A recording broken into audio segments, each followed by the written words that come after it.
हरे कृष्णा कृष्णा कृष्णा हरे हरे हरे राम রাম राम রাম হরে হরে। হরে কৃষ্ণা। সকলকে স্বাগতম জানাচ্ছি। আমরা অত্যন্ত আনন্দিত যে আবারও ফিরে এলাম আমাদের মায়াপুরে স্টুডিওতে। আপনাদের সকলের পছন্দের অনুষ্ঠান পারমার্থিক টকশো, রবিবাসরীয় টকশো আলোচনা নিয়ে। যদিও আমাদের টকশো চলছিল, আমরা পরম পূজনীয় মহারাজের কাছ থেকে শ্রবণ করছিলাম কুম্ভমেলা সম্বন্ধে, আরও বিভিন্ন কিছু সম্বন্ধে টকশো, কিন্তু মায়াপুর স্টুডিওতে আমরা আবার ফিরে আসতে পেরে অত্যন্ত আনন্দিত। এখন শীতকাল প্রায় শেষের দিকে, তো আজকে ফেব্রুয়ারি মাসের শেষের দিকে আমরা বিশেষ একটি বিষয় নিয়ে আসছি। সকলের প্রিয়, সকলেই খুবই আনন্দ পাবেন এই বিষয়টি শ্রবণ করে, যে আগামী 27শে ফেব্রুয়ারি পরম বৈষ্ণব শ্রী শিব ঠাকুর এর শিবরাত্রি, শিব চতুর্দশী, গোবিন্দ চতুর্দশী। তো সেই শিব চতুর্দশী উপলক্ষে আজকে আমরা আমাদের এই টকশোতে আলোচনা চলবে, প্রশ্ন উত্তর চলবে, বিভিন্ন বিষয় নিয়ে আমরা শ্রবণ করব। আমরা অত্যন্ত আনন্দিত যে আমাদের সাথে উপস্থিত আছেন পরম পূজনীয় শ্রীপাদ অতুল কৃষ্ণ প্রভু। প্রভুকেও আমরা অনেক দিন পর ফিরে পেলাম। প্রভুর শারীরিক অসুস্থতার পর প্রভু আবার নব শক্তি এবং স্পন্দন, নব উত্তেজনা নিয়ে প্রভু আমাদের সাথে এলেন, আমাদেরকে ভগবানের কথা শ্রবণ করাবেন। আমাদের সাথে উপস্থিত আছেন পরম পূজনীয় শ্রীপাদ গোপবালক প্রভু, গোপাল বালক গোপাল বালক প্রভু। জয় হরে কৃষ্ণ। তো প্রভু আমাদের শিবজির কথা শোনাবেন এবং আমাদের এই টকশোর মুকুটমণি বা মধ্যমণি বলতে পারে, যার অনুপ্রেরণায় এই টকশো অনুষ্ঠান কার্যক্রম দীর্ঘদিন ধরে আপনারা শ্রবণ করতে পারছেন, পরম পূজনীয় শ্রী শ্রীমৎ ভক্তি বিজয় ভাগবত স্বামী মহারাজ। এছাড়া আগামীকালকে হচ্ছে একাদশী, আগামীকালকে হচ্ছে বিজয়া একাদশী, এবং আগামী পরশু দিন শ্রী ঈশ্বর পুরীপাদের তিরোভাব তিথি, যিনি ছিলেন শ্রী চৈতন্য মহাপ্রভুর গুরুদেব। তো আমরা মহারাজকে অনুরোধ করছি, মহারাজ কেমন কাটলো কুম্ভ মেলা? হ্যাট্রিক। হেকটিক। আসলে আরেকটা জিনিস, এই টপিকটা কেন নেওয়া হলো, আমি কুম্ভ মেলাতে 1 মাস ছিলাম, সব শিব ভক্ত, যেদিকে যায় বোম বোম ভোলে বোম, সব জায়গায় শিবের ভক্ত, শিবের জন্য যজ্ঞ হচ্ছে, তপস্যা করছে, রাস্তায় যখন স্নান করতে যাচ্ছে তাদের একটাই উপাস, ভোলে বাবা, বোম বোম ভোলে বোম।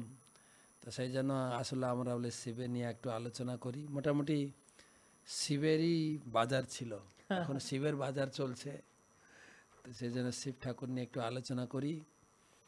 তো কুম্ভে ছিলাম, কুম্ভে যেটা আপনার প্রশ্ন, কুম্ভ ভালোই কাটলো।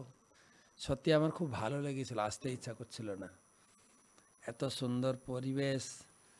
আর এমনি হয় না, খাদ্য মেলা, কৃষি মেলা, পুষ্প মেলা, বই মেলা, ওটা ছিল সাধু মেলা। যেদিকে তাকাবেন সাধু, যেদিকে তাকাবেন সাধু, দণ্ডধারী সাধু, এদিকে তিলক, এদিকে তিলক, বিভিন্ন তিলক, জটা, দাড়ি, মানে অপূর্ব দৃশ্য।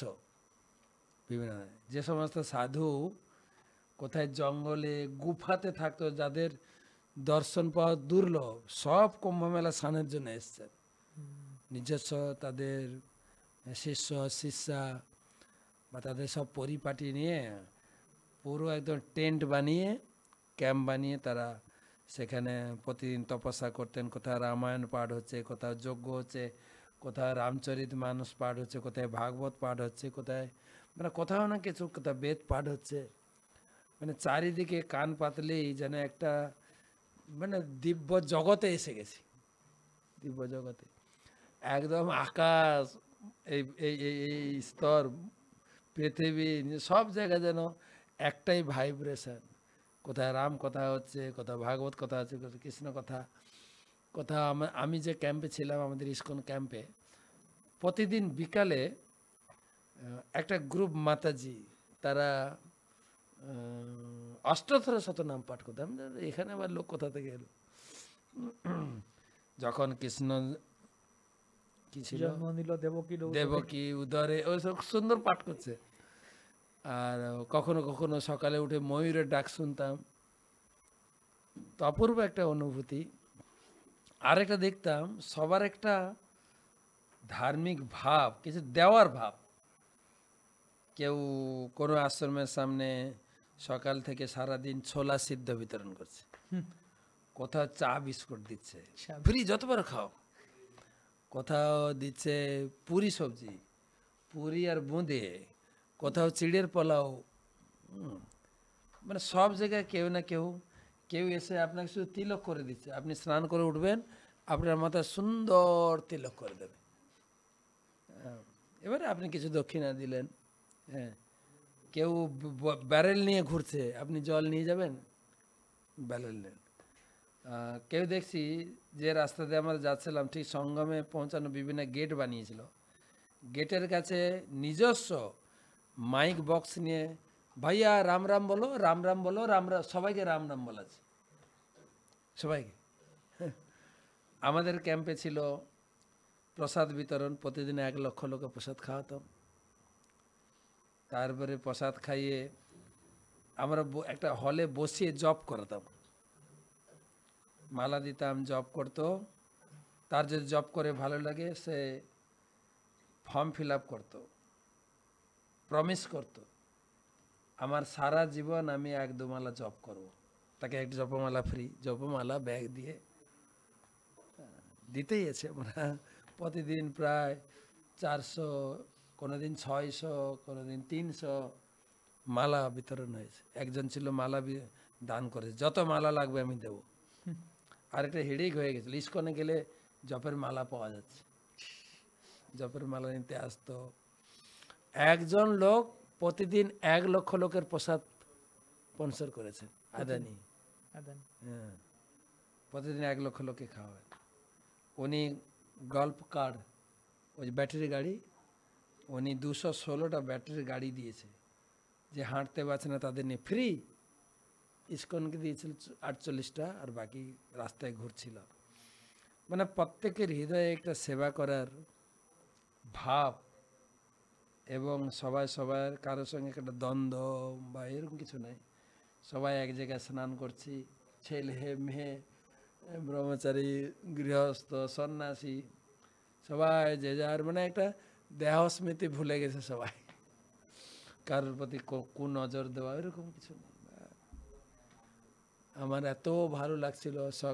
রাত্রে মৃদু মধ্যে একটু ঠান্ডা, সকালে একটু ঠান্ডা লাগে, দিনের বেলা ভালোই গরম। হেঁটে হেঁটে যেতাম।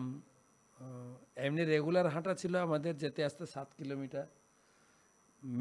মেন স্নানের দিনগুলো 15 কিলোমিটার, 20 কিলোমিটার ঘুরে ঘুরে ঘুরে ঘুরে গিয়ে স্নান করতাম। তো সব মিলিয়ে প্রতিদিন স্নান করতেন? প্রতিদিন অলমোস্ট।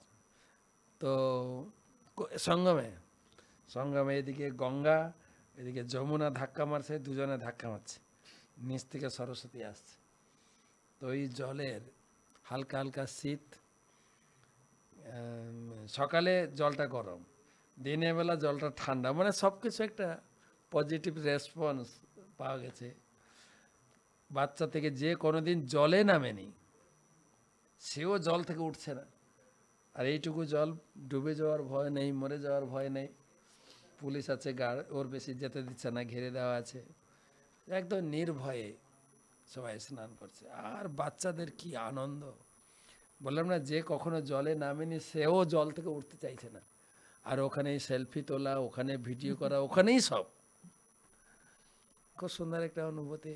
আসতে চাইছিলাম না, মনও চাইছিল না আরও কিছুদিন থাকি, কিন্তু নিত্যানন্দ প্রভুর আবির্ভাব তিথি, কলকাতায় একটা বড় উৎসব করি, তারপর মায়াপুরে গৌর পূর্ণিমা উৎসব, এই বন্ধনে সব কিছু ত্যাগ করে চলে এলাম। তারপরে আরও একটা চিন্তা করলাম, ওই গঙ্গা যমুনা সরস্বতীর যেখানে কোটি কোটি লোক সাধু স্নান করছে, সেই জলই আমাদের এদিক থেকে বইছে, তাই এখানে একটু স্নান করব, ওই জন্য চলে এলাম। তো আমরাও স্নান করলাম মায়াপুরে পঞ্চবেণীতে। হ্যাঁ, ওখানে ত্রিবেণী, এখানে পঞ্চবেণীতে। ওটাও ত্রিবেণী ছিল, কিন্তু সাধুরা বলছে ওটা ত্রিবেণী না, সহস্রবেণী। কেননা সারা দুনিয়া থেকে সাধুরা এসে মিলিত হয়েছেন, সাধুর সহস্র বেনি। অপূর্ব অপূর্ব একটা অনুভূতি। 144 বছর পর আবার অপেক্ষা করতে হবে, তারপরে আবার এই সুযোগ আসবে, এটাই।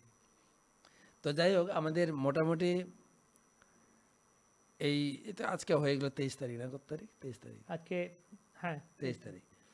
এই 26 তারিখ পর্যন্ত আর কয়দিন, শিবরাত্রি স্নানটা হয়ে, যদিও আমাদের শিবরাত্রি পালন করছি 27 তারিখে, 27 তারিখ, কিন্তু ওখানে লেখা আছে 26 তারিখ লাস্ট স্নান। 26 তারিখ লাস্ট। বাহ, খুব সুন্দর কথা। আমরা কুম্ভ মেলার স্মৃতি শ্রবণ করলাম মহারাজের। এবার আমরা ফিরে আসি আজকের মূল বিষয়ে, যে শিবজি বৈষ্ণবানাম যথা শম্ভু। তো যাব শ্রীপাদ গোপাল বালক প্রভুর কাছে। প্রভু, শিবজি সম্বন্ধে কি বলতে চাইছেন আপনি আজকে আমাদেরকে? শিবজির মাহাত্ম্য, উনি কে আসলে? অ্যাকচুয়ালি শিব, হরে কৃষ্ণ, আমাদের যে ভগবান সম্বন্ধে, বিশেষ করে ভগবান সম্বন্ধে যে পরিচয় করায় দ্বাদশ মহাজন, যারা যাকেই আখ্যা করবে যে ইনি ভগবান, সাধারণ ব্যক্তি তাকেই ভগবান বলে স্বীকার করবে। তো দ্বাদশ মহাজনের মধ্যে অন্যতম হচ্ছেন আমাদের শিবজি। বলছে স্বয়ম্ভু নারদ শম্ভু কুমার কপিল মনু প্রহ্লাদ জনক ভীষ্ম বলি বইয়া সখী বয়ম। তো এই যে 12 জন, তার মধ্যে হচ্ছে শিব ঠাকুর, তিনি হচ্ছেন বৈষ্ণবানাম যথা শম্ভু। তো এমনি বৈষ্ণবদেরও অগ্রগণ্য উনি, কারণ যেহেতু আমরা বৈষ্ণব বা বৈষ্ণব এখনও হওয়ার চেষ্টা করছি, তো বৈষ্ণবদের যে আমাদের মূল মন্ত্র হরিনাম মহামন্ত্র, কলিযুগের তারক ব্রহ্ম নাম, বলছে 4টা যুগের 4টা তারক ব্রহ্ম নাম রয়েছে। যেমন সত্যযুগে রয়েছে নারায়ণ পরাবেদা, নারায়ণ পরাক্ষরা, নারায়ণ পরাগতি, নারায়ণ পরামুক্তি। যেমন ত্রেতা যুগের তারক ব্রহ্ম নাম রয়েছে রাম নারায়ণ অনন্ত, মুকুন্দ মধুসূদন, কৃষ্ণ কেশব কংসারে, হরে বৈকুণ্ঠ বামন। দাপর যুগে রয়েছে হরে মুরারে মধুকৈট ভারে, গোপাল গোবিন্দ মুকুন্দ সৌরে, যজ্ঞেশ নারায়ণ কৃষ্ণ বিষ্ণু, নিরাশ্রয়ং মং জগদীশ রক্ষ। সেরকম কলিযুগের রয়েছে হরে কৃষ্ণ কৃষ্ণ কৃষ্ণ হরে হরে, হরে রাম রাম রাম হরে হরে। অ্যাকচুয়ালি একবার শিব ঠাকুরকে এই দুর্গা মাতা জিজ্ঞাসা করছিলেন যে আপনাকে আমি দেখি আপনার হাতে তো সবসময় একটা রুদ্রাক্ষের মালায় কার জন্য একটা নাম জপ করেন, তা আপনি কার নাম জপ করেন? তো শিব ঠাকুর বলছিলেন যে তুমি শুনতে চাও আমি কার নাম জপ করি? বলছে বলুন। কারণ আমার অনেক সৌভাগ্য যে আপনাকে আজকে পেয়েছি, কারণ সবসময় পাই না, কোথায় থাকেন কোনো ঠিক থাকে না, কখন আসেন বাড়ি তাও ঠিক থাকে না। তো আজকে পেয়েছি, আপনি একটু কৃপা করে আমাকে বলুন। তখন শিব বলছেন আরাধনানাং সর্বেশাং কৃষ্ণ আরাধনা পরম, বিষ্ণু আরাধনা পরম, তদীয় নাম সমার্চনম। বলছে তস্মাৎ পরতর দেবী তদীয় নাম সমার্চনম। বলছে হে দেবী, যদি আরাধনা করতেই চান তাহলে কার আরাধনা করবেন না? আরাধনানাং সর্বেশাং বিষ্ণু আরাধনা পরম, বিষ্ণুর আরাধনা করবেন। তখন তার পরের লাইনে বলছে তস্মাৎ পরতর দেবী, হে দেবী তার থেকেও যদি পরতর মানে আরও যদি উন্নত কোনো আরাধনা করতে চান তাহলে কার আরাধনা করবেন না? তদীয় নাম সমার্চনম, তার নামের আরাধনা করতে, মানে হরিনামকেই উদ্দেশ্য করছেন। তো অ্যাকচুয়ালি এই যে হরিনাম শুধু আমরা করছি তা নয়, শিবজি স্বয়ং আমাদেরকে নির্দেশ দিয়ে গেছেন এই হরিনাম করার জন্য। তো কলিযুগের যে 4টা পন্থা রয়েছে ভগবত ধামে যাওয়ার, বলছে কৃত্যে যধ্যায়তে বিষ্ণু তেতায়াং যজত মুখই, দাপরে পরিচর্চানাং কলৌ তদ হরিকীর্তনাথ। বলছে সত্যযুগে ভগবানকে যে লাভ করার যে পন্থা ছিল অ্যাকচুয়ালি তারক ব্রহ্ম নাম ছিল নারায়ণ, পরাবেদা নারায়ণ পরাক্ষরা, কিন্তু পন্থাটা ছিল কি না বিষ্ণুর ধ্যান করা। কীর্তে তদ্ধায়তে বিষ্ণু, বিষ্ণুর ধ্যান করা ছিল। আর ত্রেতা যুগে হচ্ছে যজ্ঞ, যেমন রামচন্দ্র বিভিন্ন যজ্ঞ টজ্ঞ করেছিলেন আমরা দেখেছি। তো দাপরে পরিচর্চানাং, আর দাপর যুগে হচ্ছে পূজা অর্চনা। অ্যাকচুয়ালি এই যে পূজা অর্চনা তো আমরা কলিযুগেও করছি, তাই না? তো লোকে প্রশ্ন করতে পারে যে কলিযুগে যদি উদ্ধারের জন্য হরিনামই সব কিছু হয়, তাহলে আমরা এই যে পূজা অর্চনা কেন করব?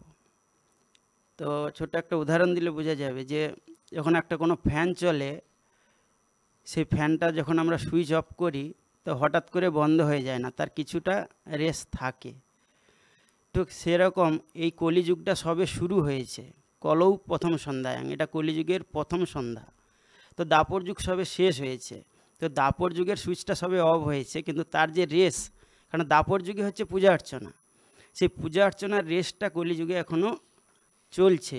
হয়তো আরও 1000 বা 5000 বছর পর এই পূজা অর্চনাটা ধীরে ধীরে প্রায় বন্ধ হয়ে যাবে। তখন কিন্তু একটাই চলবে, সেটা হচ্ছে হরিনাম, কলৌ তৎ হরি কীর্তনাথ।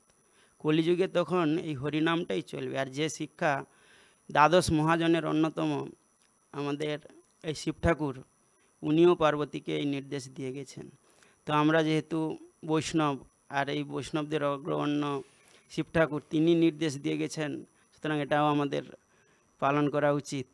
এমনি গুরুবর্গ, শিল প্রভুপাদ, আচার্যবর্গ সবাই শাস্ত্রের কথা এবং তাদের যে বাণী, এই হরিনাম কলিযুগে বেশি করে করার নির্দেশ দিয়ে গেছেন।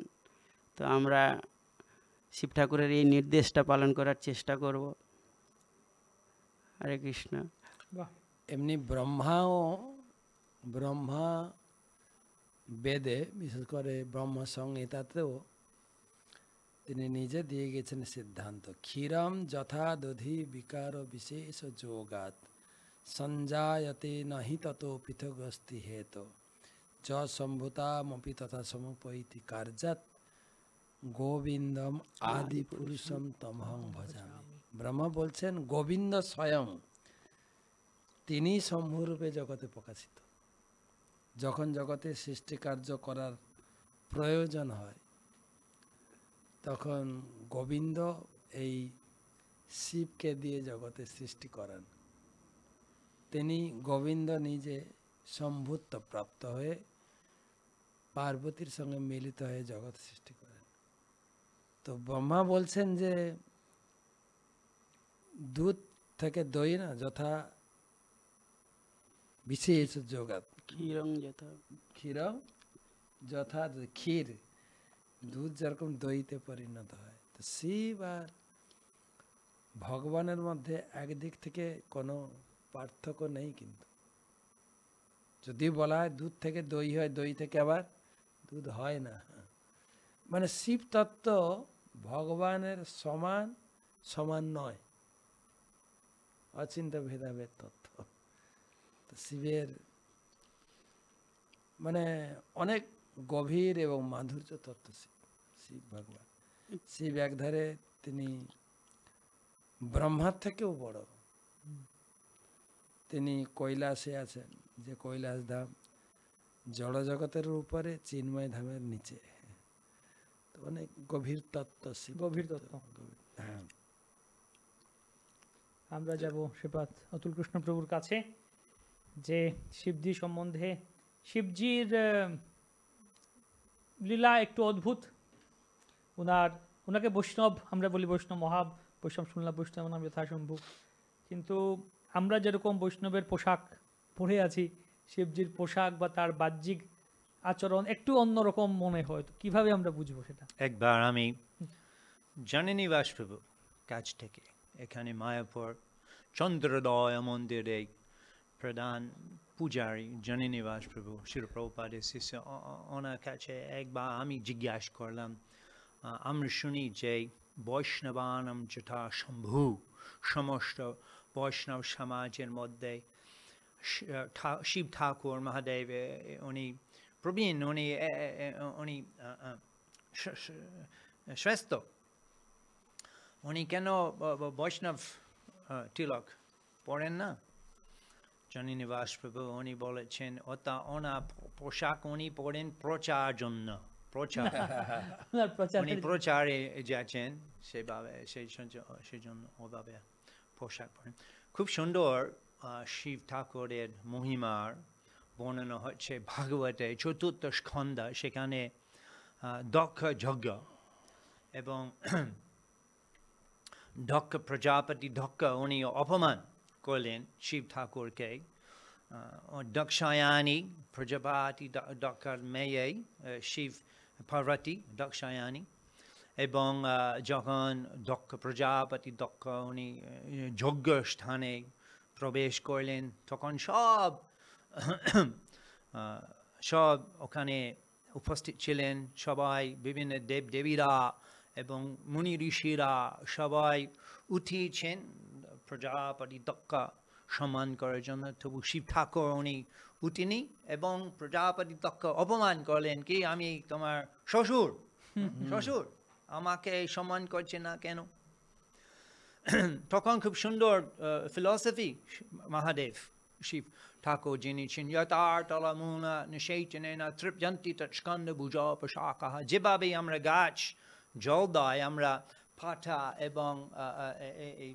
এবং ফুল জল দেওয়া হয় না গাছ মরে যায় মূল কাছে জল দিতে হবে তৃপ্যন্তি তৎস্কন্দ ভুজা যথা এভাবে যখন আমরা অচ্যুত গোবিন্দা আরাধনা করি সব দেবদেবীরা সন্তুষ্ট হন এবং উনি এভাবে জানাচ্ছেন আমি বিষ্ণু ধ্যান করছিলাম সেই জন্য আমি জীবদের সমান করার প্রয়োজন নেই তবু কেউ দক্ষ প্রজাপতি তাকে বুঝিনি অপমান করলেন তখন অনেক সুন্দর বর্ণনা ভাগবতে ঠাকুর শিব ঠাকুর ভাগবতে অনেক বিভিন্ন জায়গা খুব বিস্তারিতভাবে ওনার মহিমা বর্ণনা এবং সেখানেও খুব সুন্দর বা অনেক চরিত্র ওনার ধাম কৈলাস ধাম খুব সুন্দরভাবে একটা পুরো অধ্যায় ভাগবতে কৈলাস ধাম কীরকম অত সুন্দর জায়গা গাছপালা পাখি পশু খুব সুন্দরভাবে উনি ওখানে অবস্থান করছেন হরি রাম রাম রাম নাম জপ করছেন এই ভাগবত অধ্যয়ন করার মাধ্যমে আমরা বৈষ্ণবেরা আমরা খুব ভালোভাবে শিব ঠাকুর শিব তত্ত্ব উপলব্ধি করতে পারি বাহ শিব ঠাকুর এর তত্ত্ব ভাগবতে বিস্তারিত বর্ণনা করা হচ্ছে মহান বৈষ্ণব যে কথা প্রভু বললেন যে শিব ঠাকুর প্রচারের জন্য উনি সেরকম পোশাক পরিধান করছেন কেন উনি প্রচার করছেন তার যে পার্শ্বদেরা ভূতপ্রেত তাদের মধ্যে খুব সুন্দর তো আমরা দেখি উনাকে পরম বৈষ্ণব বলা হচ্ছে আমরা যেরকম মনে করি বৈষ্ণব মানে তিনি সাত্বিক আহার গ্রহণ করবেন প্রসাদ গ্রহণ করবেন শাকাহারী ভোজন করবেন তো শিব ঠাকুরও কি সেরকম ভোজন করেন নাকি আমরা তো অনেকে বলে একটু নাকি অন্য কিছু নাকি নেন সেটা বলে তারাও নাকি ওগুলো আবার খাওয়া দাওয়া করে মহারাজ কি বলে দারুণ প্রশ্ন কিন্তু তবে আমি এটা দৃষ্টান্ত দিয়ে বলতে পারি শিব ঠাকুর কি খেতে পছন্দ করেন কি পড়তে পছন্দ করেন সেটা তো পরের কথা বৃন্দাবনে একটা কাহিনী শুনি আমরা যখন এই রিসেন্ট মহাপ্রভু যখন সংকীর্তন প্রচার শুরু করেছেন রূপ সনাতনকে হোসেন শাহের কারাগার থেকে বের করে বৃন্দাবনে বাস দিয়েছেন আর বৃন্দাবনে এক একটা গাছের নিচে এক এক দিন করে থাকতেন তারা বাংলার প্রধানমন্ত্রী অর্থমন্ত্রী দুই মন্ত্রী হ্যাঁ মুখ্যমন্ত্রী তো একদিন সনাতন গোস্বামী গোবর্ধনের তীরে মানসী গঙ্গার তীরে একটা শিব মন্দির ছিল তো ওখানে বসে জপ করছেন আরে মানসী গঙ্গার অনেক পুরানো সেই কি বলা যায় কুণ্ড একটু পুকুরের পাড়ে মশাও হয়েছে খুব মশা কামড়াচ্ছে আর নিনি জব করছেন একটু বিরক্ত লাগছে আমরা তো ধুম করে মেরে দিই মশা উনি মারছেন না তো উনি চিন্তা করলেন এখানে প্রচুর মশা এখানে থাকুন এখানে থাকা যাবে না উঠে চলে যাবেন আর শিব ঠাকুর বেরিয়েছেন ওই সাধু বাবা কোথায় যাচ্ছেন বলছে আমি আমার আর কোথায় যাবো, যেখানে থাকবো একটু জব করার সুবিধা হবে সেখানে করবো। বলছে আপনি চলে যাচ্ছেন, জানেন আপনার হরি নাম শুনে আমি আনন্দ পাচ্ছিলাম, আপনার মতো সাধু সঙ্গ, আমার জীবনটা আজকে ধন্য। আমি এখানে কতদিন থেকে আছি, আজকে একটা সাধু সঙ্গ, প্লিজ থাকেন না, এখানে এত মশা। বলছে আমি আপনার এই মশা তাড়িয়ে দিচ্ছি, আমি এখনই কথা দিচ্ছি এখন থেকে একটাও মশা থাকবে না।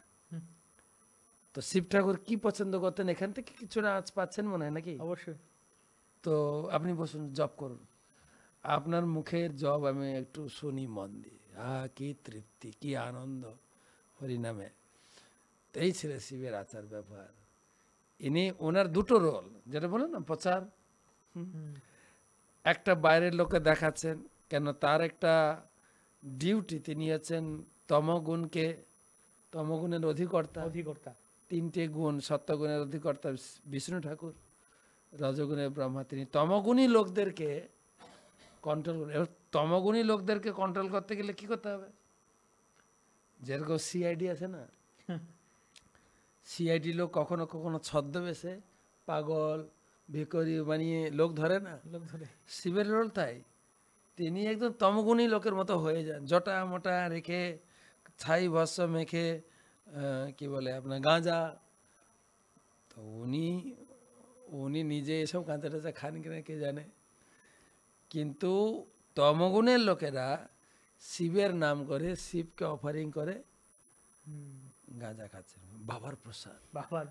আপনার কাল ভৈরব আছেন উজ্জয়িনীতে, সেখানে তো লিকার দিয়ে অভিষেক হয়, মদ দিয়ে, আর সেটা হচ্ছে চরণামিত, বাবার চরণামিত। শিব ঠাকুর তিনি হচ্ছেন অত্যন্ত কৃপালু, তিনি জগৎবাসীকে বাঁচানোর জন্য বিষ খেয়ে নিলেন।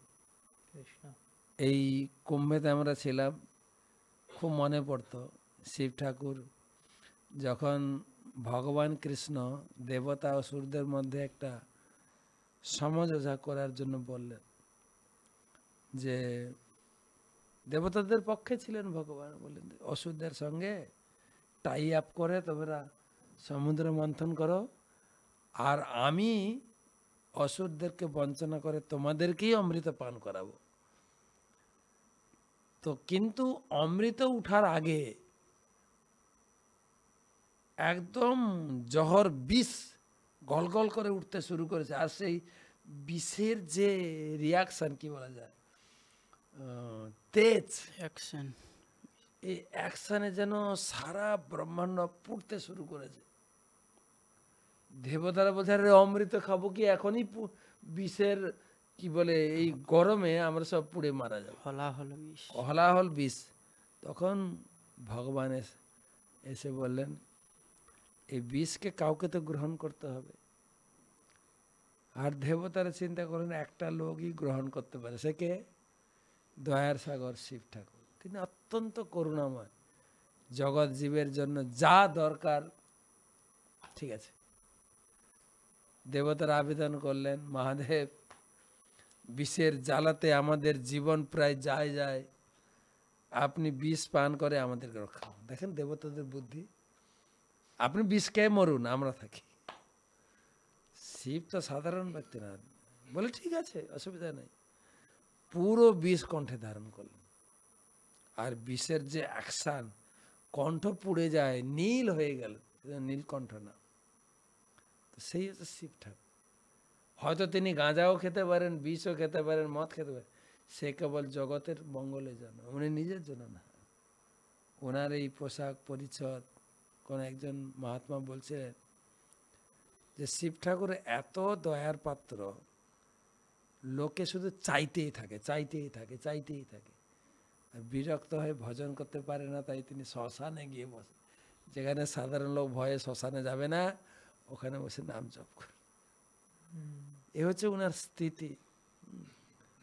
আমাদের ভজন গীতিতে আমরা গাই যে ব্রহ্মা জপে চতুর্মুখে, কৃষ্ণ কৃষ্ণ হরে হরে।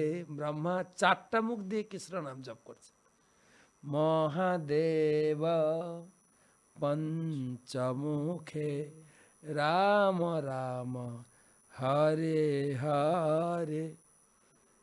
তিনি পাঁচটা মুখ দিয়ে পঞ্চানন, কেবল রাম নাম জপ, রাম নাম ধ্যান। শুধু তাই না, যেরকম আমরা বৈষ্ণব, আমরা কৃষ্ণের উপাসক, বিষ্ণুর উপাসক, আমাদের আরাধ্য দেবতার এই জড় জগতের ধাম হচ্ছে বৃন্দাবন। আমাদের কৃষ্ণ ভক্তদের কাছে বৃন্দাবন মানে আমাদের শ্রেষ্ঠ আশ্রয়, ভগবান সেখানে আবির্ভূত হয়েছে। বা বলা যায় যে অপ্রাকৃত গোলক বৃন্দাবনের এই বৃন্দাবন হচ্ছে অ্যাম্বাসি।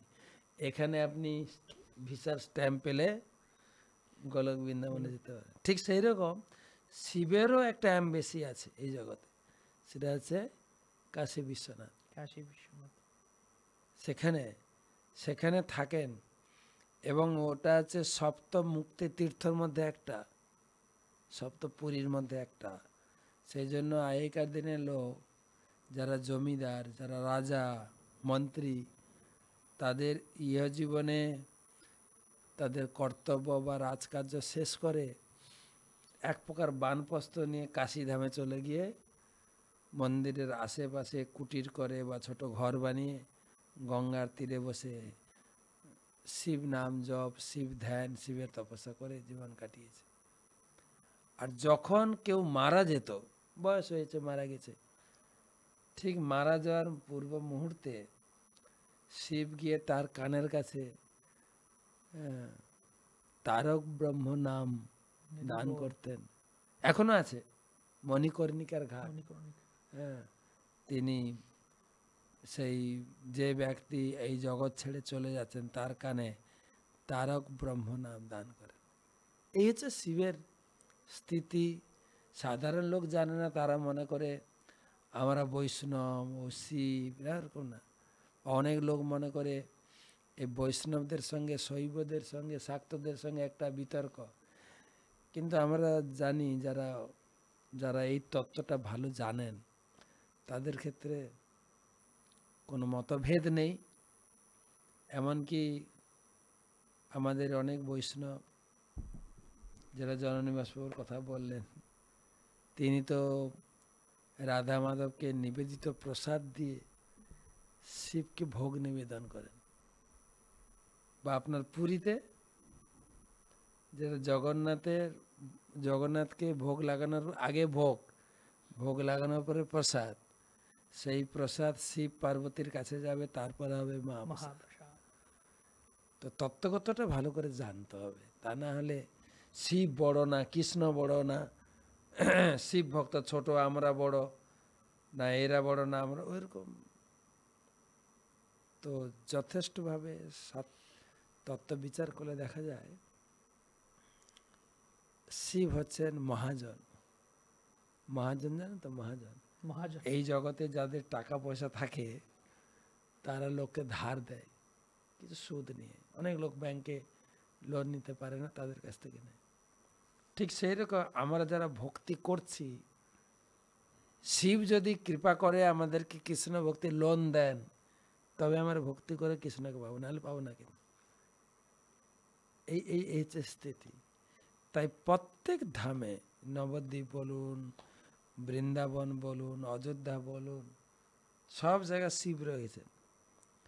শিবের আশীর্বাদ নিয়ে আপনি ধামে প্রবেশ করবেন, তীর্থ ভ্রমণ করবেন, পূজা পাঠ করবেন, বেরিয়ে আসবেন শিবকে প্রণাম করে।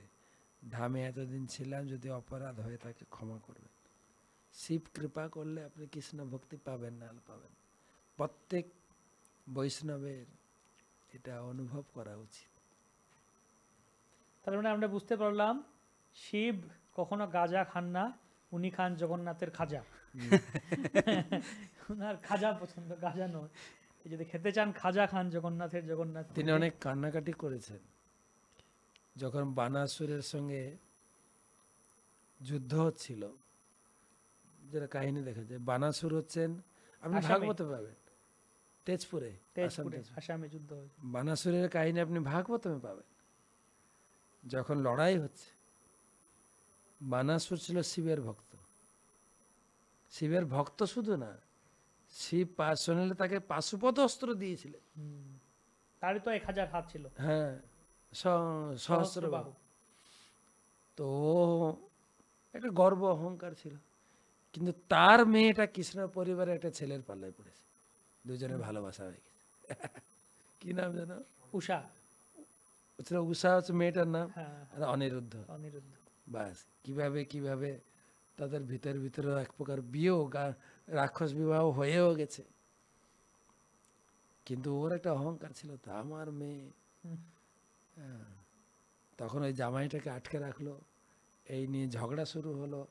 পুরো যাদব বংশ চলে এলেন কৃষ্ণ বলরাম বানাসুরের সঙ্গে লড়াই করতে। বাস, আর বানাসুর পারছে না, তার প্রভু শিবকে ডাকছেন, প্রভু শিব চলে এসেছেন নিজে অস্ত্র নিয়ে, পরিবার নিয়ে এসে কৃষ্ণের বিরুদ্ধে লড়াই। পরে বুঝতে পেরেছে শিব, তখন কান্না করে ক্ষমা চাইছে, প্রভু এ আমার অজ্ঞতা, ধৃষ্টতা, আপনি কৃপা করুন, আপনার কাছে একটা প্রার্থনা, এই জীবের ভিতরে আপনি অহংকার দিয়েছেন, এই জীবের ভিতরে রজগুণ দিয়েছেন, যার ফলে আমি প্রভাবিত, তা আপনি কৃপা করুন, আমি যেন আপনার সান্নিধ্যে থাকি, আপনার ডেলি প্রসাদ পাবো, তাহলে আমার এই দুর্বুদ্ধি। আর শিব ঠাকুর বলছেন, তখন ভগবান কৃপা করে বললেন, ঠিক আছে তুমি ভুবনেশ্বরে থাকো, তুমি ভুবনেশ্বরে থাকো। বলছে, প্রভু ভুবনেশ্বর তো পুরী থেকে অনেক দূর, আবার যদি কখনো আমি কিছু ভুল করে আপনার চরণে অপরাধ, বলছে না না, বলে প্রভু আমি আপনার কাছে থাকবো, আপনার প্রসাদ পাবো, আপনার প্রসাদ পেলে আমার এই দুর্বুদ্ধি আসবে না মাথায়। তখন ভগবান বলেন, ঠিক আছে তুমি ভুবনেশ্বরে থাকো, তোমার জন্য আমি এক স্বরূপে তোমার কাছে থাকবো। তো জগন্নাথ আছেন পুরীতে, জগন্নাথের আরেক স্বরূপ ভুবনেশ্বর মন্দিরের পাশে বিন্দু সরোবরের তীরে অনন্ত বাসুদেব রয়েছে। ঠিক জগন্নাথ পুরীর মতো ভোগ লাগে, সেই প্রসাদ শিব ঠাকুর উপরে। শিব ঠাকুর গাঁজা খেতে যাবেন কেন? যেটা বলে না জগন্নাথের খাজা খান, খাজা 56 ভোগ, খুব আনন্দে। এবং শুধু তাই না, যখন মহাপ্রভু গেলেন সেই ভুবনেশ্বর মন্দিরে, মহাপ্রভু কৃষ্ণ জগন্নাথ স্বয়ং সেই মন্দিরে গিয়ে উদ্দণ্ড নিত্য কীর্তন, শিবের মহিমা কীর্তন করে তিনি শিব ভক্তদের অনেক সম্মান করেছেন, শিব মন্দির পরিক্রমা করেছেন, শিবের গুণকীর্তন করেছেন, এমনকি এক রাত তিনি ভুবনেশ্বরে কাটিয়েছেন শিবের সান্নিধ্যে। শিব তত্ত্ব অত্যন্ত ভগবানের খুব ঘনিষ্ঠ, কিন্তু আমরা তত্ত্ব বুঝি না, যার জন্য একটু ভুল। শিবা পার্বতীও নাকি এসেছিলেন মহাপ্রভুর ব্রাহ্মণের রূপে মহাপ্রভুর কাছে। হ্যাঁ, যখন দক্ষিণ ভারতে আপনি যাবেন, দক্ষিণ ভারতে শ্রীশৈলম বলে একটা জায়গা আছে, নাম শুনে থাকবেন। শ্রীশৈলম হচ্ছে আপনার দক্ষিণ ভারতের মানে আপনার দ্বাদশ জ্যোতির্লিঙ্গের মধ্যে একটা, ওই অহবিলমের আশেপাশে শ্রীশৈলম। মহাপ্রভু যখন দক্ষিণ ভারত প্রচারে গিয়েছিলেন, শ্রীশৈলমে যখন গিয়েছিলেন, তখন একজনের বাড়িতে তিনি আশ্রয় নিয়েছিলেন, একটা গৃহস্থ স্বামী স্ত্রী, তারা ছিল শিব পার্বতী। চৈতন্য বর্ণনা আছে। মহাপ্রভু 2 দিন মিটিং করেছেন, 2 দিন। বলে কি মিটিং? কি মিটিং নাই কি, কেন এই জায়গাটা তো শিবের এলাকা, শিব দুর্গার এলাকা, তো এখানে কি করে প্রচার হবে সেই নিয়ে আলোচনা হয়েছে। আর শুধু তাই না, সেই শিব ঠাকুর মহাপ্রভুর নাম প্রচারে এলেন কে কে? অদ্বৈত সদাশিব। যাই হোক, অদ্বৈত আছে যে দুটো মহাবিষ্ণু এবং সদাশিবের মিলে। তো শিব ঠাকুর মহাপ্রভু বা ভগবান কৃষ্ণের নিজজন, এবং তেনাকে বলা হচ্ছে, যেটা গোপাল বালক প্রভু বলেন, বৈষ্ণবানাম যথাসম, আমরা যারা বৈষ্ণব হয়েছি শিবের কৃপাতে লাগবেই।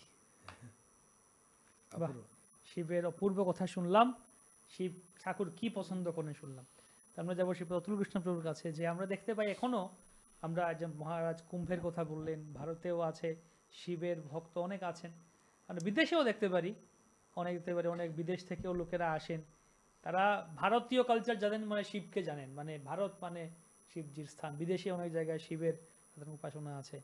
তো আপনার কি অভিজ্ঞতা সেখানে বিদেশে আপনি যখন শিব ঠাকুরের দেশের কথা- আমরা আসি, আমরা ভারতে জগন্নাথ পুরী যাওয়ার জন্য সবাই ভুবনেশ্বর প্রথমে নামতে হয়। গৌড় হইতে ভক্তরা পুরীতে যাওয়া পথে তখনও প্রথমে শিব ঠাকুরের কৃপা পেয়ে যান ভুবনেশ্বর। ভুবনেশ্বর এমন শহর যে এখন যখন আপনারা বিমানে আসছেন আকাশ থেকে, তখন এমন শহর যে দূর থেকে দেখবেন ভুবনেশ্বর মন্দির অত সুন্দর। এবং কাঠমান্ডু আছে, কাঠমান্ডু এয়ারপোর্ট, অনেক অনেক শিব ভক্ত সারা পৃথিবী থেকে, পশুপতিনাথ। এবং কাঠমান্ডু এয়ারপোর্ট ত্রিভুবনাথ এয়ারপোর্টের নাম শিব ঠাকুরের অনুসারে এয়ারপোর্টের নাম দিয়েছেন। সারা পৃথিবী শিব ভক্তরা আছেন, সারা পৃথিবী শিব। আমাদের ইস্কন মন্দিরে আছেন, রাধা গোবিন্দ মন্দির, গৌনিতায় মন্দির, এবং কিছু কিছু ভারতীয় ওনারা ওখানে আছেন। বিভিন্ন জায়গায় শিব মন্দির আছেন, মেলবোর্ন শহরে, সিডনি শহরে, অস্ট্রেলিয়াতে, সব জায়গায়, সারা পৃথিবী। দয়ালু আমরা শুনলাম মহারাজের শ্রীমুখ থেকে, দয়ালু। এবং অনেক অনেক ইস্কন ভক্তরাও আগে শিব কৃপায় শিবের আরাধনা করলেন, এবং মহাদেব ঠাকুর, শিব ঠাকুরের কৃপায় ওনারা কৃষ্ণ ভক্তি পন্থায় অবলম্বন করতে পেরেছেন, বৈষ্ণব সঙ্গ হয়ে। শিব ঠাকুরের মহিমা অসীম। বাহ, এমনকি আমি দুবাইতেও দেখেছি শিব মন্দির আছে, দুবাইতে, মুসলিম কান্ট্রিতে, সেখানেও শিব মন্দির আছে। আসলে আপনি যেটা প্রশ্ন করছেন না, যে শিবের মন্দির, এমনি এমনি আপনার ব্রহ্মসংহিতার বর্ণনা অনুযায়ী দেবী মহেশ হরি ধামসু তেসু তেসু, এই জগৎটা হচ্ছে দেবী ধাম, দুর্গা দেবী হচ্ছেন ইনচার্জ, এর উপরে হচ্ছেন মহেশ ধাম। সুতরাং এই জগৎ পুরোটাই উনার অধীনে, সেই জন্য উনার নাম হচ্ছে ভুবন ঈশ্বর, ভুবনেশ্বর। আর মাতা দুর্গা হচ্ছে ভুবনেশ্বরী, সারা জগৎটাতে উনারই। এবং উনি কৃপা করে কিছু লোককে, যাদের বেশি কৃপা করছে তারা হয়তো বৈষ্ণব হয়ে পুরো কৃষ্ণচরণে আত্মসমর্পণ করতে পারছেন। শিবের অবদান প্রচুর। আমরা গোপাল প্রভুর কাছে যাবো। প্রভু, একটা কাহিনী শুনেছিলাম যে শিবজি নাকি ওনার একজন ভক্তকে পাঠিয়েছেন এই সনাতন গোস্বামীর কাছে কিছু একটা আনতে, অমূল্য ধন। কি সেটা ছিল যদি শোনান আমাদের? সেটাই ছিল হরিনাম। অ্যাকচুয়ালি শিবজি সনাতন গোস্বামীর কাছে যখন পাঠান, তখন সনাতন গোস্বামীর কাছে গিয়ে বলছে সে অমূল্য ধনটা আমাকে দেন। অ্যাকচুয়ালি সনাতন গোস্বামী বলছে যাও, ওখানে একটা ডাস্টবিন আছে, ওখানে আছে। আমি একটু অ্যাড করে দিই। অ্যাকচুয়ালি ওই ব্রাহ্মণটা ছিল বাংলার মানকর, এই বর্ধমানের মানকর, শিব ভক্ত ছিলেন, খুব নিষ্ঠা সহকারে শিব পূজা করত, গরিব ছিল। তাকে শিব ঠাকুর বললেন তুমি আমার ধামে আসো, আমার পূজা করো। বিশ্বনাথ, কাশী বিশ্বনাথে গেছেন, পূজা করছেন। আবার একদিন তাকে দর্শন দিয়ে বলছেন তুমি তো খুব গরিব, তোমার কিছু ধন সম্পদ লাগে। বলছে না প্রভু, আমি সুখে আছি। না না না, তুমি যাও বৃন্দাবনে, বৃন্দাবনে মানসী গঙ্গার তীরে সনাতনের ভজন কুটির আছে, ওর কাছে গিয়ে তুমি অনেক ধন পাবে। ও হচ্ছে প্রধানমন্ত্রী। আর এ শুনে খুশি, প্রধানমন্ত্রী মানে অনেক। তারপর যেটা গোপাল ভালো প্রভু বলছেন, বলুন মহারাজ, ভালো লাগছে, আপনার কাছে শুনতে ভালো লাগে। তো তখন ও বলছে প্রথমে ও খুঁজে খুঁজে পৌঁছেছে বৃন্দাবনে, ঘুরতে ঘুরতে ঘুরতে ঘুরতে সনাতন গোস্বামী কোথায় থাকে। আর সনাতন গোস্বামীকে বৃন্দাবনে বড় বাবা বলে জানতো, বড় বাবা। তো সবাই জানতো, বলে যে ওখানে যাও। ও এসছে কি চিন্তা করে, ধন চাই, না প্রধানমন্ত্রী প্রধানমন্ত্রী। এসে দেখছে এইটুকু কাপড় পরে আছে, উস্কো ঘুসকো, এ তো নিজেই বৈরাগী, ও টাকা দেবে কি করে? তথাপি একটা বিশ্বাস না, আমার আরাধ্য দেবতা শিব ঠাকুর বলেছে অনেক টাকা দেবে, সেই বিশ্বাসটা, দৃঢ় বিশ্বাসটা রয়েছে যে বাবা আমি হচ্ছি শৈব, হ্যাঁ, দিন রাত কেবল আমি শিব পূজা করি। জানেন বাবা, শিব ঠাকুর আপনার কাছে পাঠিয়েছেন, আমি খুব গরিব, আমাকে কিছু আপনি অর্থ সাহায্য করবেন। সনাতন গোস্বামী হাঁ করে তাকাচ্ছে, হ্যাঁ আপনি যা বলছেন ঠিক, যখন আমি মন্ত্রী ছিলাম অনেককে সাহায্য করেছি। বুঝে হ্যাঁ, আমার প্রভু শিব বলেছেন আপনি প্রধানমন্ত্রী। তখন সনাতন বলছে হ্যাঁ ছিলাম, অতীতে, এখন না, এখন তো আমি সব ছেড়ে বৈষ্ণব ধর্ম গ্রহণ করেছি, আমার কাছে তো এখন টাকা পয়সা নেই। তখন এই ব্রাহ্মণ বলছেন তাহলে শিব ঠাকুর বললেন এটা কি মিথ্যা হয়ে যাবে? এটা চিন্তার বিষয় আছে না, শিব ঠাকুর বলেছেন। তখন সনাতন এটা ধ্যান করে বললেন শিব ঠাকুর, শিব হচ্ছেন মহাজন, এর পিছনে কিছু রহস্য লুকিয়ে আছে। তখন মনে পড়ল, আরে রে, আমার গেটের বাইরে যে নোংরা ফেলার জায়গাটা আছে না, ডাস্টবিন বা ওয়াস্টবিন যা বলবেন, বা হিন্দিতে বলে কচড়া, কুড়েদান, কুড়েদান, ওখানে দেখা তো কিছু পাওয়া যায় কিনা। পেয়েছে পরশমণি। ব্রাহ্মণ চিন্ত, আরে এ তো, ও খুব খুশি হয়ে গেছে, আরে পরশমণি। তো গিয়ে সামনে মানসী গঙ্গা ছিল, ধুয়ে টুয়ে কাপড়ে বেঁধে চলে যাচ্ছে। তো শিব ঠাকুর চিন্তা করছে, আরে আমি যেটার জন্য পাঠালাম সেটা তো হলো না। শিব ঠাকুর একটা ছোট্ট বালক রূপে এসে ব্রাহ্মণ যে রাস্তাতে তার সামনে দাঁড়িয়ে গেছে। ঠাকুর বলছে এত আনন্দ কিসের, এত আনন্দ? এই আনন্দ হবে না, তুমি এসব জানো না, যা। আরে এত আনন্দ বলুন তো, বল তুই এসব বুঝবে না, বলুন শুনি না কিসে আনন্দ? পরশমণি পেয়েছি, পরশমণি। পরশমণি কি হয় ওটা? বাচ্চা ছেলে দাও, কি হয় ওটা? বাচ্চা ছেলে, তুই বুঝবি না। আরে বলুন না কি হয়। ও তো শিব ঠাকুর, তারও তো মায়াবিদ্যা আছে না, দেখতে অত্যন্ত সুন্দর। তখন বলছে আরে বুঝলে না বোকা ছেলে, এইটা এমন একটা জিনিস লোহাতে ছোঁয়ালে সোনা হয়ে যাবে। আমি যখন এই কাহিনী শুনছিলাম আমি চিন্তা করছিলাম যদি আমরা একটা পাইতাম, আমাদের টিওপি মন্দিরটা ছুঁয়ে দিলেই সোনার মন্দির হয়ে যেত গো। টাকা কালেকশন করতে করতে আমাদের অবস্থা খারাপ। বা ওইরকম যদি একটা পেতাম, কমবেতে গিয়ে লোহার খাঁচা বানিয়ে ছুঁয়ে দিতাম, এত টাকা এসে যেত, আরো লোকের সেবা করতে পারতাম। তো তখন বলছেন যে এটা লোহাতে ছোঁয়ালে সোনা হয়েছে। জানো আমি হচ্ছে সব থেকে এখন ধনী ব্যক্তি। হ্যাঁ, টাটা, বিড়লা, আদানি সব ফেল, এখন আম্বানি না, এখন আদানি। আদানি। তো ও তখন যে তাই নাকি, শিব তো মোহন বিদ্যা জানে। বুঝি ঠাকুর মশাই একটা কথা বলবো, আপনি এটা কোথায় পেলেন? কোথায়? বলো ওই যে বাইরে নোংরা ফেলার পাত্রে ওটা পড়েছিল। আপনাকে সনাতন গোস্বামী আচ্ছা ঠকিয়েছে। বুঝছি মানে বুঝলেন না? যদি আপনার কাছে এটা এত দামি হয়, নোংরা ফেলার বালতিতে পড়েছিল কেন? দামি জিনিস আপনি কোথায় রাখবেন বলেন তো? কোথায় রাখেন? সিন্ধুকের ভিতরে। বা এত দামিও এখন ব্যাংকের লকারে রাখছে, ঘরেও রাখার সাহস পাচ্ছে না। বুঝলেন না? তার মানে এর থেকে আরো ভালো জিনিস ওর কাছে আছে, যেটা আপনাকে দেয়নি, চিটিং করেছে আপনাকে, এমন মাথাটা ঘুরিয়ে দিয়েছে। সত্যি তো তাই। যদি এটাই দামি জিনিস হতো, নোংরা ফেলার পাত্রে কেন? কেন? বলছে আপনি যান, ওই উনার কাছে যে মহামূল্যবান জিনিস আছে ওইটা চেয়ে নিয়ে আসে।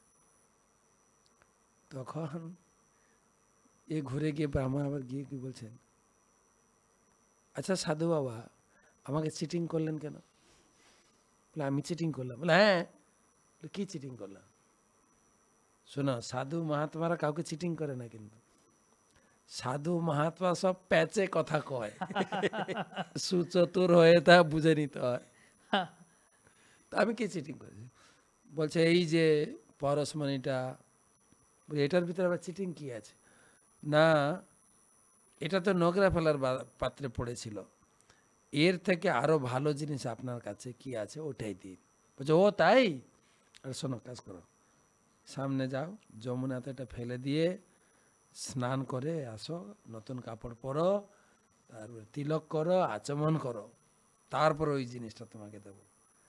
তখন আসার পরে জপমালা দিলেন, হরে কৃষ্ণ হরে কৃষ্ণ কৃষ্ণ কৃষ্ণ হরে হরে, হরে রাম রাম রাম হরে।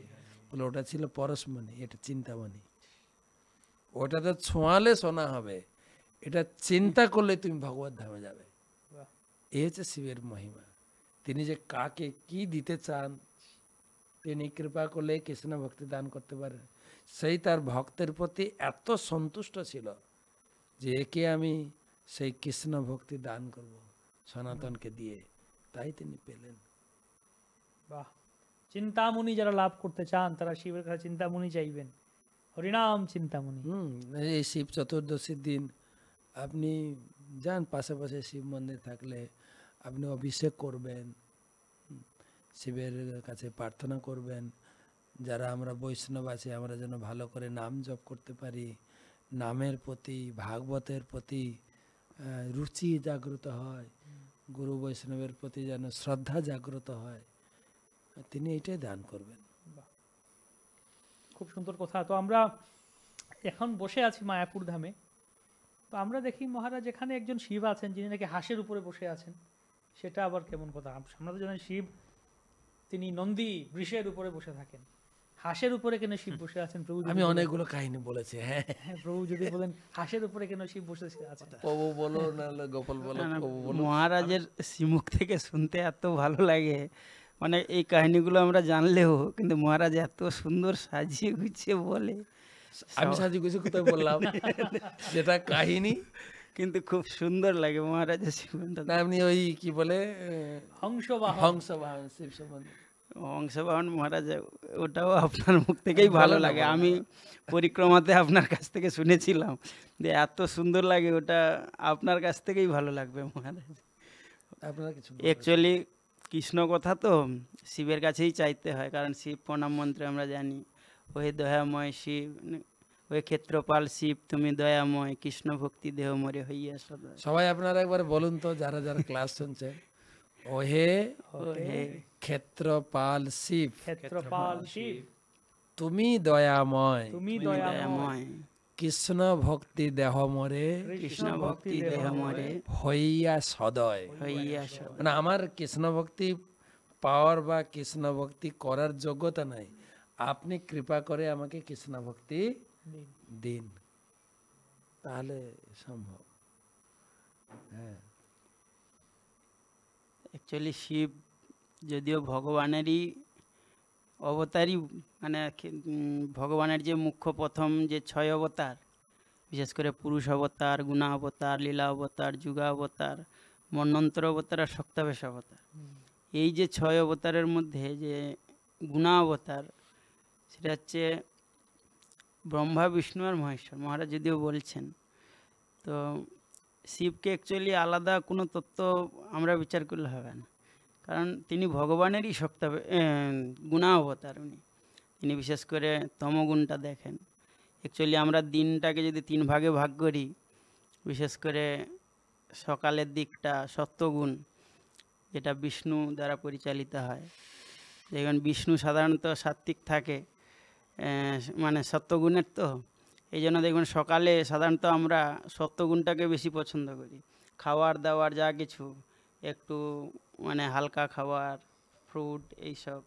বিশেষ করে দুপুরে হচ্ছে রজগুণ, এই জন্য দুপুরের খাবারগুলো একটু রাজসিক হয়, আর ওই সময়টা ব্রহ্মা পরিচালনা করেন। আর সন্ধ্যার সময়টা হচ্ছে তমগুণ, এটা শিব পরিচালিত করেন। তো হ্যাঁ, যত তমগুণী খাবার তো এই তমগুণী লোকেরাও শিবের আরাধনা করে, যাতে এই তমগুণ থেকে অ্যাকচুয়ালি এখনকার দিনের মানুষ জানে না, তারা ভাবে শিব এইসব খায় তাই আমরাও খাচ্ছি, কিন্তু না, এই তমগুণ লোকদেরকে উদ্ধার করার জন্য ভগবানেরই আর একটা অবতার, এই তমগুণের অবতার শিব, তিনি ওই সময়টাকেই এই লোকগুলোকে উদ্ধার করার জন্যই আসেন। তো অ্যাকচুয়ালি আলাদা কিছু না, অ্যাকচুয়ালি শিবও ভগবানেরই অবতার। ওই ওই ওই সময়টাকে সদ্ব্যবহার করার জন্য সাধু মহাত্মারা ওই সময় সন্ধ্যা আরতি, আহ্নিক, গায়ত্রী মন্ত্র জপ করে কাটান। আমরা ভাগবত মে দেখি, যখন দ্বিতীয় কশ্যপ অদিতির অনেক সন্তান দেখে দ্বিতীয় বাসনা করলেন, আমি মা হতে চাই, কিন্তু এতটাই তিনি মানে কামের দ্বারা প্রভাবিত হলেন, ওই সময়টা ওই তমগুণের সন্ধ্যাকালীন স্বামীকে ধরেছেন, আমি আপনার সঙ্গ চাই, এখন আমি মা হতে চাই। এমন পর্যায়ে পৌঁছে গেছিলেন, কশ্যপ অনেক বোঝানোর চেষ্টা সত্ত্বেও তাকে আটকাতে পারেনি, তাকে সঙ্গ দিতে হয়েছিল। কিন্তু যখন সে সঙ্গ পাওয়ার পরে যখন একটু শান্ত হলেন, তখন কশ্যপ বুঝাচ্ছেন, আমরা কিন্তু ঘোর অন্যায় করলাম। এই টাইমটা হচ্ছে শিবের, এই টাইমটা শিব বলছেন ভাগবতমে, শিব তার অনুচরদের নিয়ে অস্ত্র দণ্ড হাতে নিয়ে ঘুরছেন, কে তমগুণী কার্য করছে তাকে শাস্তি দেব। সুতরাং ঘোর অন্যায় হয়ে গেছে আমাদের, তুমি যাও শিবের কাছে ক্ষমা প্রার্থনা করো। আর সঙ্গে সঙ্গে বললেন যে এই সময়ে যে অপকার্য আমরা করলাম, এর ফলে তোমার গর্ভে দুটো অসুর আসবে। আর হয়ে তো গেছে, তখন শিবের কাছে প্রার্থনা করলেন যে এই ছেলেদের যেন মঙ্গল হয়। তখন কশ্যপ বললেন, মঙ্গল এটাই হবে, এরা ভগবানের হাতে মারা যাবে। তাই হলো। তা আমি ছোটবেলা থেকেও দেখেছি বাড়িতে, যখন এই সূর্য অস্ত যায়, একদম অন্ধকারের গভীর অন্ধকারটা যখন না আসে, এই সময়টা সন্ধ্যাকালীন, সন্ধ্যা বলে না, সূর্যাস্ত হয়ে গেছে, দিন শেষ, রাত্রি প্রবেশ করছে, এই সময়টা যদি ক্ষুধা লাগতো বা কেউ শুয়ে থাকতো, বাড়ির লোকেরা বিশেষ করে মা, ঠাকুমা, দিদিমা শুতে দিত না। এই সন্ধ্যার সময় শুয়ে চোট, খেতেও দেয় না, একটু ওয়েট কর, হ্যাঁ আমার খুব খিদে লাগছে, একটু ওয়েট কর, হ্যাঁ সন্ধ্যাটা পেরিয়ে যাক। তারা জানে কিন্তু বর্তমান যেটা গোপাল বালক প্রভু বলেন, এই ফুচকা চাট সন্ধ্যাকালীন খাচ্ছে, এমনকি যত নেশার দ্রব্য সবই সন্ধ্যায়।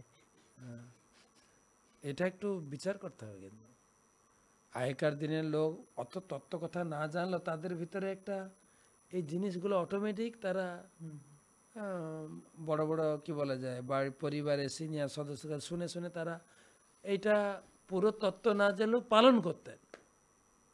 হ্যাঁ, যেরকম বলে না, আজকে বৃহস্পতিবার, আজকে একাদশী, আজকে অমাবস্যা, আমিষ খাস না, এগুলো সব পালন করত। এখন কে আর মানছে?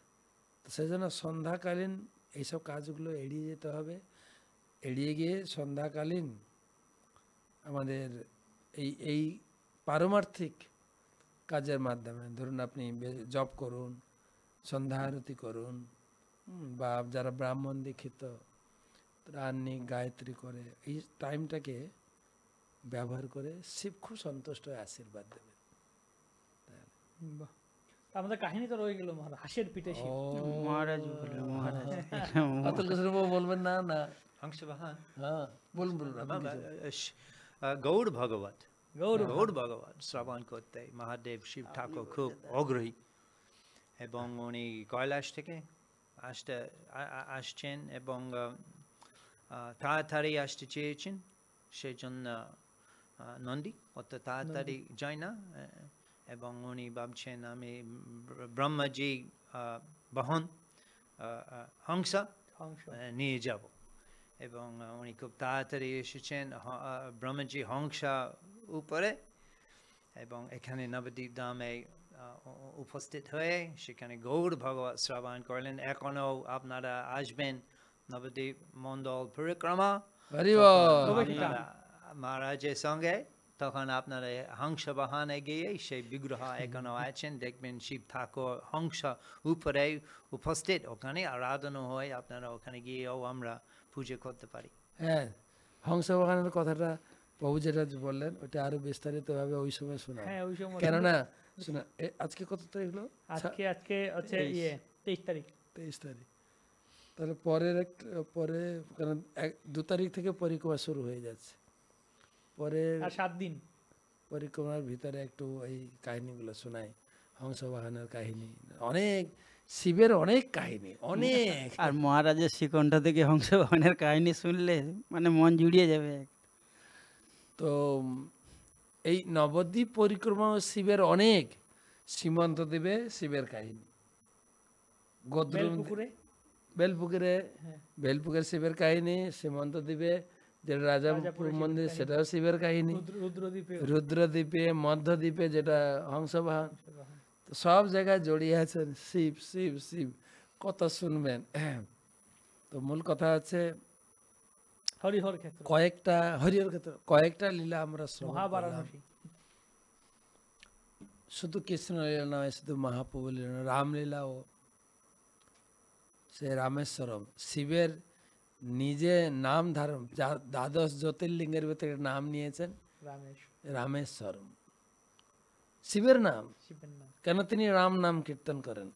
হিন্দিতে বলে রামেশ্বরম মানে রামের ঈশ্বর শিব না, রাম জিনকি ঈশ্বর হ্যাঁ, রাম যার ঈশ্বর, রাম উপাসনা, তাই তার আরেক নাম রামেশ্বর।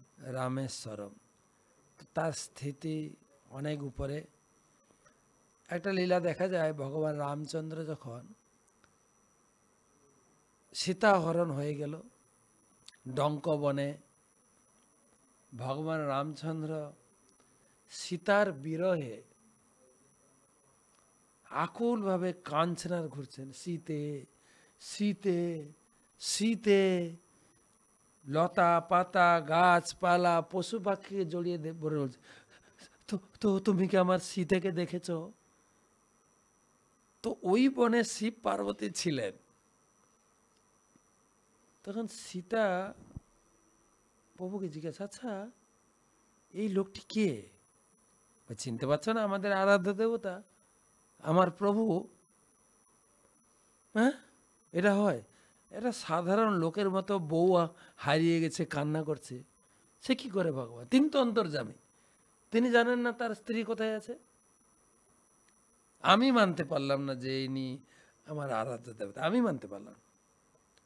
তাহলে কিভাবে মানবে তুমি? আমি পরীক্ষা করব। তাই করো, পরীক্ষা করো। তো বলতে বলতেই পার্বতী বেরিয়ে গেলেন, গিয়ে সীতার রূপ ধারণ করে একদম সীতা হয়ে গেছেন, অবিকল সীতা। প্রভু রামচন্দ্র যে রাস্তা দিয়ে যাচ্ছেন ওই রাস্তার সামনে দাঁড়িয়ে গেছেন। প্রভু রামচন্দ্র হা সীতে করে যাচ্ছেন, সীতা সামনে। রামচন্দ্র হাত জোড় করে বলছেন, মাতা প্রভু ভোলানাথ কোথায়? আর বেচারি কি করবে, এত লজ্জা পেয়ে গেছে, চিনতে পেরে গেছে পার্বতী, প্রভু ভোলানাথ কোথায়। ও তখন কি করে মানে দিশা খুঁজে পাচ্ছে না, এমন মানে একটা বিকট পরিস্থিতি পড়ে গেছে। ওখান থেকে দৌড়ে পালিয়ে এসছেন। আর শিব ঠাকুর তার সেই গুফা থেকে ধ্যানে সব দেখছেন নাটকটা কিভাবে হচ্ছে, ঠিক আছে। দৌড়ে দৌড়ে এসে ফাঁপড়ে হাঁপাচ্ছে। কি হলো? না এমনি কিছু না, এমনি গেছিলাম। এমনি নাটকটা কেমন হলো? তোমার এত বড় সাহস, তুমি আমার মা সীতার রূপ ধারণ করলে, তুমি এখন থেকে তো তোমাকে আর পত্নী বলে গ্রহণ করতে পারবো না, তুমি আমার মা হয়ে গেছো। সেই আবার সেই রূপ মানে আবার শরীর চেঞ্জ করে আবার মিলতে হয়, পরের বারে আবার তিনি পরের জন্মে আবার গ্রহণ করলেন। মানে এইটাই হচ্ছে ভগবানের সঙ্গে শিবের যে কত, মানে সেই জন্য একটা মূর্তি হচ্ছে হরি হর, একসঙ্গে মিলিত রূপ, একদিকে হরি একদিকে একদিকে অনেক কাহিনী আছে। আমি অনেক কাহিনী আমার ক্লাসেও মাঝে মাঝে বলি। যেদিন ভগবান কৃষ্ণ জন্মগ্রহণ করে বৃন্দাবনে, শিব ঠাকুর পুরো পরিবার নিয়ে এসেছিলেন দেখতে। অনেক বড় কাহিনী আগে বলেছি, যদি কখনো শুনতে চান আবার বলবো। তো সত্যিকারে এই শিব চতুর্দশী ব্রত আমাদের ভিতরে যেন দ্বিধাদ্বন্দ্ব না থাকে। আমরা শিব ঠাকুরকে ভগবান বলে পূজা করছি না, বা করতেও বলছি না আপনাকে। অ্যাজ এ ভগবানের শ্রেষ্ঠ ভক্ত বৈষ্ণবানাম যথসম্ভব, তার সেই আবির্ভাব তিথিতে তার জন্য আপনি ব্রত করতে পারেন, এবং আপনার সামর্থ্য মতো দুধ, গঙ্গা জল নিয়ে পাশে যদি আপনার শিবলিঙ্গ থাকে, কোন শিব মন্দির থাকে, বেলপাতা, আকন্দ ফুল, কি বলে আমাদের দেশে বলে কলকে ফুল, জানি না আপনারা কি বলেন, সে লম্বা ফুলটা, ওইটা হচ্ছে ধুদ্রা ফুল। ধুতরা ফুল, বা ধুতরা ফুল না পেলে ধুতরা ফল ফল দিয়ে শিবের মাথায় রেখে আপনি অভিষেক করলেন, পূজা করলেন, প্রার্থনা করলেন, আমরা কৃষ্ণ ভক্তির পথে আমরা যেন আরো অগ্রগতি লাভ করি। বা এই যে হংসবান শিবের কাহিনীটা গুরু প্রভু মহারাজ বললেন, গুরু মহারাজের যে প্রভু যেটা হংসবান কাহিনীর কথা বললেন, যে সেই শিব ঠাকুর ভাগবত কথা শোনার প্রতি যে আকুলতা, ভগবানের প্রতি বিশ্বাস, ভগবানের প্রতি, ভগবানের শাস্ত্রের প্রতি, নামের প্রতি, ভক্তের প্রতি যে বিশ্বাস, ভগবানকে দর্শন করার আকুলতা, ভগবানের কথা শোনার আকুলতা শিব ঠাকুরের কাছ থেকে লাভ করতে পারি। তাই আমরা যারা কৃষ্ণ ভক্তির পথে আছি, শিব ঠাকুরের কাছে এইটুকুই প্রার্থনা করি। তার সেই শিব চতুর্দশী ব্রততে তিনি অনেকটা উদার, তিনি এসেছেন সবাইকে আশীর্বাদ কল্যাণ দান করার জন্য।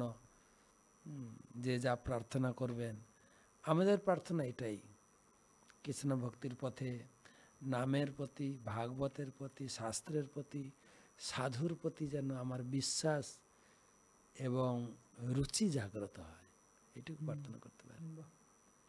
তো মহারাজ, আজকে আমরা শেষ পর্যায়ে চলে এলাম। শিব চতুর্দশী কি 1 ঘন্টা হয়ে গেল? হ্যাঁ 1 ঘন্টা সে হয়ে কি, গেল। আমি তো মনে হয় এখন কথা শুরু হলো। হ্যাঁ, শুরু হলো। আগামী 27 তারিখে আমরা শিব রাত্রির দিনে শিবজির কে আমাদের মায়াপুরে রাজাপুর মন্দিরে খুব সুন্দর অনুষ্ঠান, ভব্য অনুষ্ঠান হবে। মায়াপুর টিভিতে আপনারা দেখতে পাবেন, তা আশা করি নাকি। শিবজির খুব সুন্দর অভিষেক হবে, কথা হবে। তা আজকে 23 তারিখ সানডে, আগামী সানডে 2 তারিখ থেকে তাহলে আপনি শিবের কথা শোনাবেন আমাদের নিয়ে চলবেন শিবের ধামগুলি। 2 তারিখ আমরা তো পরিক্রমায় থাকবো, মাঠ থেকে শিবের কথা। না, পরিক্রমার কথাই বলবো। পরিক্রমাটা কিভাবে, 9টা দ্বীপের সম্পর্কে একটু সংক্ষেপে, তার সঙ্গে প্রতিটা দ্বীপেই শিবের কথা এসে যাবে। তাহলে আগামী সপ্তাহ থেকে যারা যেখানে আছেন চলে আসুন মায়াপুরে। 2 তারিখ থেকে ক তারিখ? 8 তারিখ। 9 তারিখ 2 তারিখ থেকে 9 তারিখ পর্যন্ত এই কটা দিন, 1 সপ্তাহ সময় মায়াপুর ধামে। অনেক তো ঘোরাঘুরি করেছেন, অনেকে অনেক ক্যাম্পিং করতে যায়, টেন্ট বানিয়ে যায়, ক্যাম্পিং করতে যায়, পাহাড়ে পর্বতে হাইকিং ট্রেকিং কত কিছু করে, অ্যাডভেঞ্চার। তো এই ক্যাম্পিং করে দেখুন 1 সপ্তাহের। মহারাজের সাথে সাথে যাবেন, ক্যাম্পের মধ্যে থাকবেন, তাঁবুর মধ্যে থাকবেন, নিচে খড় পাতা থাকবে, সেখানে ঘুমাবেন, সকালে উঠে বালতি নিয়ে দৌড়বেন। যাই হোক, সেটা একটা আলাদা একটা অ্যাডভেঞ্চার। ভক্তের সঙ্গে হাঁটা, আনন্দ। মহারাজ যদি অল্প কটা কথা বলেন, কি আর কি হবে সেখানে? একটা তো হচ্ছে মূল কথা আছে, মাটিতে হাঁটা, মাটিতে শোয়া, মাটিতে বসে খাওয়া, মাটিতে গড়াগড়ি, মাটির সাথে থাকবো আমরা। বৃন্দাবনে ছিল ছুটাছুটি, ছোটাছুটি। কৃষ্ণ বলরাম বন্ধু বান্ধবের সঙ্গে সারাদিন গোচারণে ছোটাছুটি করতেন। বৃন্দাবনে ছিল ছোটাছুটি, নবদ্বীপে গড়াগড়ি। ঘোরাঘুরি। যে যত এই মাটিতে গড়াগড়ি করবেন আপনি। এই আমাদের প্রথম গড়াগড়ি শুরু করি আমাদের কি বলে গদ্রুম দ্বীপে, ঠিক আছে, সেই আমতলাতে, যেখানে কুমির তিনি দেবশিশু অভিশাপ প্রাপ্ত হয়ে কুমির হয়ে গেছিলেন। গৌরাঙ্গ মহাপ্রভু চরণ ধুলিতে গড়াগড়ি করে উদ্ধার হয়ে গেল অভিশাপ থেকে। তারপরে বিদ্যানগরে গড়াগড়ি করব, সেটা হচ্ছে বিদ্যানগর। সমস্ত বিদ্যা মূর্তিমান রূপে গীতা, ভাগবতম, বেদ, পুরাণ ওখানে রয়েছেন। মহাপ্রভু বিদ্যা চর্চা করতে আসতেন ওখানে। ওই মাটিতে যত গড়াগড়ি করবেন ততটাই জ্ঞান আপনার শরীরে আপলোড হবে। এটাই। তারপরে গঙ্গা পার হবেন, গঙ্গার এপারে গঙ্গার ওপারে স্নান করবেন, গঙ্গার মাটি মাখবেন। মাটি মেখে যদি একটু মাটিটা শুকাতে পারেন শরীরে, শরীরে শুকাবে, মানে মাটির রসটা আপনার শরীরে ঢুকবে। আপনার শরীরে যত চর্মরোগ আছে আপনার শরীর একদম সুস্থ হয়ে যাবে একদম। আর কত বলবো, আর বলবো? তো সামনের রবিবার তো 2 তারিখ থেকে আপনারা আসতে পারেন, যারা যেখানে আছেন দেখছেন চলে আসুন। আর যারা আসতে পারবেন না একান্তই আপনারা অনলাইনে চোখ রাখবেন। নবদ্বীপ ধাম, মায়াপুর ধামের কথাগুলি দেখানো হবে, লাইভ দেখানো হবে। তো এই বিশেষ সুযোগ আমরা লাভ করব, বিশেষ হরে কৃষ্ণ ক্যাম্পিং, টেন্টিং বলতে পারি আমরা, ঘোরাঘুরি, আনন্দ, পরিক্রমায়। যায়। তো যে যেখানে আছেন ভালো থাকুন, সুস্থ থাকুন, ভজন আনন্দে থাকুন, শিবজির কাছে আপনারা কৃপা ভিক্ষা করুন নাম চিন্তামণি এবং কৃষ্ণ ভক্তির জন্য। হরে কৃষ্ণ কৃষ্ণ কৃষ্ণ হরে হরে, হরে রাম রাম রাম হরে হরে।